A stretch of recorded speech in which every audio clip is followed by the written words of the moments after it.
Priyanka ma'am, मुझे लगता है कि वर्ब जो है अब सबको अच्छे से समझ में आ गया है। देखो, मुझे तो आ गया है, तो मुझे लगता है कि हमारे स्टूडेंट्स को भी आ गया है। सबने जो है कमेंट बॉक्स में रिप्लाई भी दिया है। तो अब हमें इस वीडियो को आगे बढ़ाना है। और लास्ट वीडियो में जो आप बता रहे थे कि हर सेंटेंस में जो है एक वर्ब नहीं होता, किसी में एक होता है, किसी में दो होते हैं, तो उसके बारे में बताइए, आप क्या कहना चाह रहे थे? यस डियर, लास्ट वीडियो हमने यहीं पे छोड़ दी थी कि जरूरी नहीं है कि हर सेंटेंस में सिर्फ एक ही वर्ब हो। किसी सेंटेंस में एक वर्ब का यूज होता है, किसी में दो का होता है, किसी में तीन का होता है।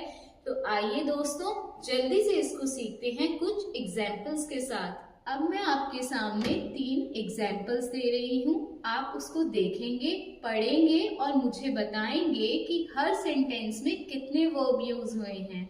सो example number 1 is Nisha went to Agra. Sentence number 2 is Nisha is going to Agra. And the last sentence is Nisha is in Agra. आप इन तीनों सेंटेंसेस को रीड करिए और आप देख रहे हैं, तीनों में ऑब्जर्व कर रहे हैं। जो मैंने पहला सेंटेंस बोला था, निशा वेंट टू आगरा, यहाँ पे वर्ब क्या है? यस दोस्तों, वर्ब है वेंट। वेंट वर्ब है। वेंट मतलब जाना, मतलब निशा आगरा गई थी, वेंट वर्ब हुआ। तो यहाँ पे सिर्फ एक ही वर्ब का यूज हो रहा है। सेकेंड सेंटेंस मैंने बोला निशा इज गोइंग टू आगरा, मतलब निशा आगरा जा रही है। और अगर आप इस सेंटेंस को ऑब्जर्व करें तो यहाँ पे 2 वर्ब्स का यूज हो रहा है। यस दोस्तों, यहाँ पे हेल्पिंग वर्ब का भी यूज हो रहा है और मेन वर्ब का भी यूज हो रहा है। मतलब यहाँ पे हवाई जहाज वाला काम हो रहा है। जैसे जब हमें कोई एरोप्लेन उड़ाना होता है तो वो एक ही इंजन से तो नहीं उड़ पाता ना, उसके विंग्स होते हैं, उसमें हम सपोर्टिंग इंजन भी लगाते हैं। तो यहाँ पे भी हमें गोइंग के साथ एक हेल्पिंग वर्ब मतलब सपोर्टिंग वर्ब लगाना पड़ा, मतलब इज। तो यहाँ पे 2 वर्ब का यूज हो रहा है, इज और गोइंग। और जो लास्ट सेंटेंस मैंने बोला वो बोला था निशा इज इन आगरा। अब यहाँ पे देखिए दोस्तों, यहाँ पे तो कोई मेन वर्ब है ही नहीं, यहाँ पे सिर्फ इज वर्ब है, हेल्पिंग वर्ब का यूज हुआ है। क्योंकि यहाँ पे हम किसी एक्शन को नहीं बता रहे हैं बल्कि स्टेट ऑफ बीइंग को बता रहे हैं। निशा की स्टेट बता रहे हैं कि वो कहाँ पे है, वो आगरा में है। तो ये काम हमारा हेल्पिंग वर्ब ने ही कर दिया। ये जो है सेंटेंस, ये टीवीएस स्कूटी की तरह है। जैसे बैटरी वाली स्कूटी में बहुत छोटा सा इंजन चाहिए होता है, ऐसे इस सेंटेंस में हमें बहुत छोटे से वर्ब की जरूरत पड़ी है। आई होप आपको ये कॉन्सेप्ट समझ में आ गया होगा कि ऐसा तो कोई रूल है ही नहीं कि हमें ये हो कि भाई इस सेंटेंस में एक वर्ब यूज होगा, इसमें 2 वर्ब यूज होंगे। आपकी मर्जी है दोस्तों, आप कोई भी सेंटेंस कितने भी वर्ब यूज करके 1, 2, 3 कैसे भी यूज करके बना सकते हैं। बट कोई भी ऐसा सेंटेंस नहीं है जिसमें वर्ब ना हो। अरे बस बस प्रियंका मैम, ये तो आपने बहुत सारा बोल दिया, बट जो भी बोला हमें समझ में आ गया और होप कि फ्रेंड्स आपको भी समझ में आ गया होगा। अब प्रियंका मैम, इससे रिलेटेड आप जो एक्सरसाइज है वो डिस्क्रिप्शन बॉक्स में हमें दे दीजिएगा ताकि हम उसके आंसर्स सॉल्व करके आपको कमेंट बॉक्स में रिप्लाई दे सके। अब एक बात और रही प्रियंका मैम, आप लास्ट वीडियो में बता रहे थे कि आप हमें इसके टाइप्स के बारे में बताएंगे, ट्रांजिटिव और इनट्रांजिटिव वर्ब। तो अब इसी वीडियो में आप हमें समझा दीजिए।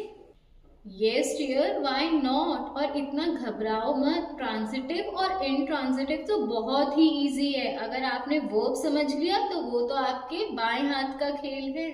तो आइए दोस्तों, जल्दी से शुरुआत करते हैं ट्रांजिटिव और इनट्रांजिटिव वर्ब के साथ। अब देखिए दोस्तों, कुछ ऐसे सेंटेंसेस होते हैं, जैसे मैंने आपको स्टार्टिंग में बताया था कि आप चाहें तो ऑब्जेक्ट मिस कर सकते हैं किसी भी सेंटेंस में, पर वर्ब नहीं मिस कर सकते किसी भी सेंटेंस में। तो लेकिन कुछ सेंटेंसेस ऐसे होते हैं जो बिना ऑब्जेक्ट के नहीं बन सकते। फॉर एग्जाम्पल अगर मैं कहूँ कि मैंने मारा, आपको ये सेंटेंस कुछ समझ में आ रहा है? मैंने मारा, अरे भाई किसको मारा ये तो बताओ। शिवानी मैम को मारा, अपने स्टूडेंट को मारा, किसको? अपने फ्रेंड को मारा, किसको मारा? कुछ नहीं पता चल रहा, क्योंकि जब तक ऑब्जेक्ट ऐड नहीं होगा ये सेंटेंस कंप्लीट नहीं होगा। तो कुछ सेंटेंसेस ऐसे होते हैं जिनको कंप्लीट करने के लिए हमें ऑब्जेक्ट की जरूरत पड़ती ही पड़ती है। For example I hit to whom, किसको मारा मैंने? I hit my friend. तो यहाँ पे माई फ्रेंड जो है वो ऑब्जेक्ट हुआ, हिट वर्ब हुआ। तो जो वर्ब है वो अपने आप में एक कंप्लीट सेंस नहीं दे रहा है सेंटेंस को। यहाँ पे जो वर्ब है उसको किसी ऑब्जेक्ट की जरूरत पड़ रही है सेंटेंस को पूरा करने के लिए। फॉर एग्जाम्पल कहूँ कि आई एम फ्लाइंग, मैं उड़ा रही हूँ। क्या उड़ा रही हूँ भाई? एरोप्लेन उड़ा रही हूँ, काइट उड़ा रही हूँ, क्या उड़ा रही हूँ? तो यहाँ पे भी जो फ्लाइंग है वो अपने आप में कंप्लीट सेंस नहीं दे रहा है। इस सेंटेंस को कंप्लीट करने के लिए भी हमें किसी ऑब्जेक्ट की जरूरत पड़ेगी।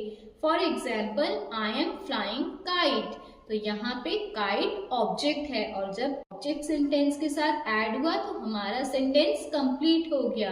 तो दोस्तों, ट्रांजिटिव वर्ब वो वर्ब्स होते हैं जिन्हें कंप्लीट करने के लिए हमें किसी ऑब्जेक्ट की जरूरत पड़ती है।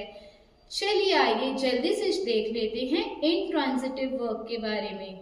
इनट्रांजिटिव वर्ब वो वर्ब्स होते हैं जिन्हें कंप्लीट करने के लिए हमें किसी भी ऑब्जेक्ट की जरूरत नहीं पड़ती। For example I am working, मैं काम कर रही हूँ, इसमें हमें किसी भी ऑब्जेक्ट की जरूरत नहीं है। शी sang, उसने गाया, इसमें भी हमें किसी ऑब्जेक्ट की जरूरत नहीं है। The stars are twinkling, stars twinkling कर रहे हैं, इसमें भी किसी ऑब्जेक्ट की जरूरत नहीं है। तो जो वर्ब ऐसे होते हैं जिसमें किसी ऑब्जेक्ट की नीड नहीं होती उन्हें हम बोलते हैं इनट्रांजिटिव वर्ब्स। तो फ्रेंड्स, हमारा वर्ब टॉपिक यहाँ पर एंड हो गया है। होप आप सभी को वर्ब टॉपिक अच्छे से समझ में आ गया होगा।